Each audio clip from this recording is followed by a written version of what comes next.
بیعت کر لی ہے تو ہم بھی بیعت کر سکتے ہیں یا نہیں کر سکتے، بیعت عورت کر سکتی ہے، اس کا کیا حکم ہے، یا کوئی چیزیں ہیں ضروری ہیں کہ پردہ کہیں پر بھی نہیں چھوڑنا چاہیے۔ یہ بڑا عجیب سا ماحول بن گیا کہ بے پردگی کے ساتھ یہ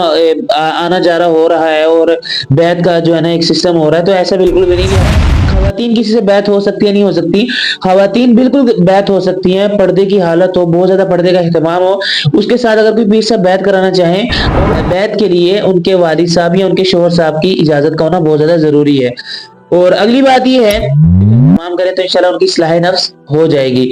البتہ جو السلام علیکم ورحمۃ اللہ وبرکاتہ، امید ہے کہ آپ سب خیر و عافیت سے ہوں گے۔ ایک دفعہ پھر آپ کا دوست، آپ کا بھائی محمد موسیٰ آپ کی خدمت میں حاضر ہے، اور ایک بہت زیادہ امپورٹنٹ ٹاپک لے کر حاضر ہوئے ہیں، کیونکہ آج آپ کو پتہ ہے کہ آج کل ہماری یہ ماحول بن چکا ہے اور یہ فضا جو ہے نا وہ عام ہو چکی ہے کہ خواتین کا عاملین کے پاس اور اپنے پیر صاحب کے پاس جانا بہت زیادہ ہو گیا ہے، کہ بہت زیادہ ان کا آنا جانا ہوتا ہے۔ تو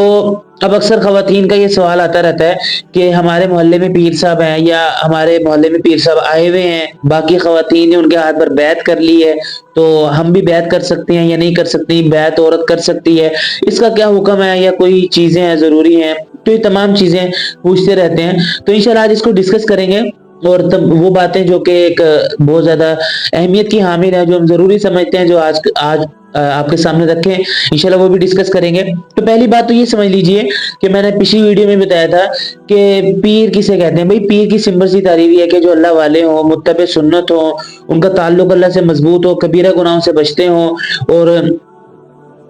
وہ خود بھی کسی سے بیعت ہو، جن سے وہ بیعت ہو وہ بھی صحیح العقیدہ ہو، اور اس کے بعد اہم بات کہ جو ان کے ماننے والے ہیں، جو ان کے کیا کہتے ہیں، جو ان کے مرید ہیں، ان کا بھی تعلق اللہ سے ہو، اور ان میں سے آپ کو سنت اور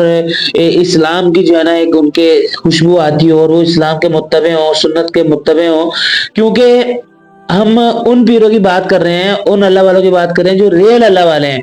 جو آج کل نام نہاد اللہ والے بنے ہوئے، ان کی باتیں میں نہیں کر رہا، انشاءاللہ ان کی باتیں ہم بعد میں کریں گے۔ پہلے تو یہ تمام چیزیں اگر کسی میں ہو تو بندہ ان سے بیعت کر سکتا ہے، اور یہ بیعت اس لیے ہوتی ہے کہ اصلاح نفس ہو جائے۔ دیکھیں، اصلاح نفس ہونا بہت زیادہ ضروری ہے۔ اب اصلاح نفس کے بعد اصلاح تعلق کا ہونا، یعنی کہ کسی سے بیعت ہونا، یہ ضروری ہے یا نہیں؟ یہ میں نے آپ کو بتا دیا کہ یہ سنت کے درجے میں ہے۔ البتہ خواتین کی جو یہ بات ہے، خواتین کسی سے بیعت ہو سکتی ہے نہیں ہو سکتی؟ خواتین بالکل بیعت ہو سکتی ہیں، پردے کی حالت ہو، بہت زیادہ پردے کا اہتمام ہو، اس کے ساتھ اگر کوئی پیر صاحب بیعت کرانا چاہیں، اور وہ بیعت اس طرح ہو کہ کوئی ہاتھ وغیرہ کا چھونا اور کوئی مس وغیرہ ایسا کچھ بھی نہ ہو، کوئی اور راستہ اختیار کیا جائے، مثال کے طور پر پردے کی حالت میں کوئی رومال وغیرہ پکڑ لیا جائے، اس پر جس طرح بیعت آج کل کا جس طرح کرائی جاتی ہے تو اس طرح بیعت کر لی جائے، یا ایسا کوئی طریقہ ہو کہ پانی ہو، اور پانی میں جو ہے نا پیر صاحب کا ہاتھ ہو، اور اس کے ساتھ کوئی خواتین اگر بیعت کرنا چاہتی ہیں تو دوسری طرف پردے کی حالت میں ان کا اسی برتن میں کیا کہتے ہیں،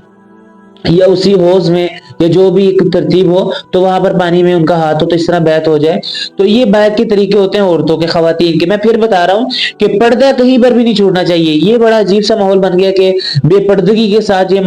آنا جانا ہو رہا ہے، اور بیعت کا جو ہے نا ایک سسٹم ہو رہا ہے، تو ایسا بالکل بھی نہیں، لہٰذا پردے کو ہر جگہ پر ملحوظ خاطر رکھنا پڑے گا۔ اگلی بات،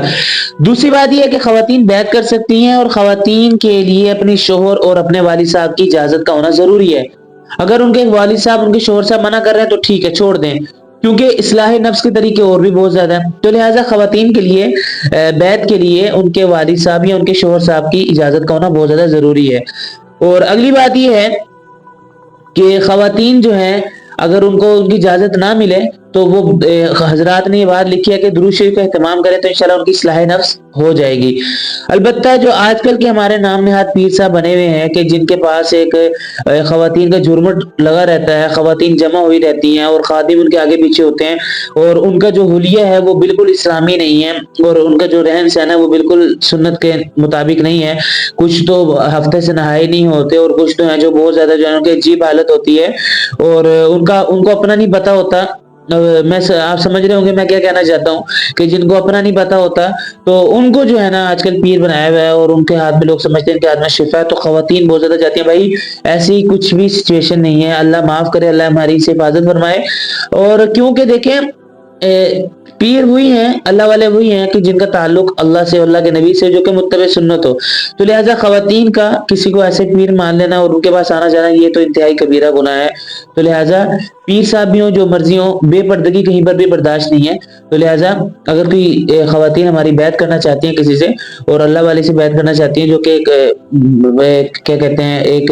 پیر صاحب جن کو لوگ کہتے ہیں، جن کے ماننے والے بہت زیادہ ہیں، اور وہ جو ماننے والے ہیں وہ بھی متبع سنت ہو، ان کے جسم سے، ان کے رہن سہن سے، ان کے طریقے سے اسلام کی جھلک نظر آتی ہو، اگر بیعت کرنا چاہتی ہیں تو کریں، لیکن شوہر اور والد صاحب کی اجازت کے ساتھ. لیکن جو آج کل کے نام نہاد پیر بنے ہوئے ان سے بچ کے رہیں، اور ان کے پاس آنے جانے کی ضرورت نہیں ہے، اور یہ اجازت بھی نہیں ہے. تو لہٰذا یہ چھوٹی سی گفتگو تھی جو کہ خواتین جو اکثر پوچھتی رہتی ہیں بیعت کے بارے میں. تو لہٰذا امید کرتا ہوں کہ آپ کو پسند بھی آئی ہوگی، اور آپ کو باتیں جو ہے نا وہ اچھی لگی ہوں گی. انشاءاللہ نیکسٹ ویڈیو میں پھر ملیں گے، اور اگلی ویڈیو تک کے لیے اجازت دیجیے گا، اور دعا میں یاد رکھیے گا. اللہ حافظ.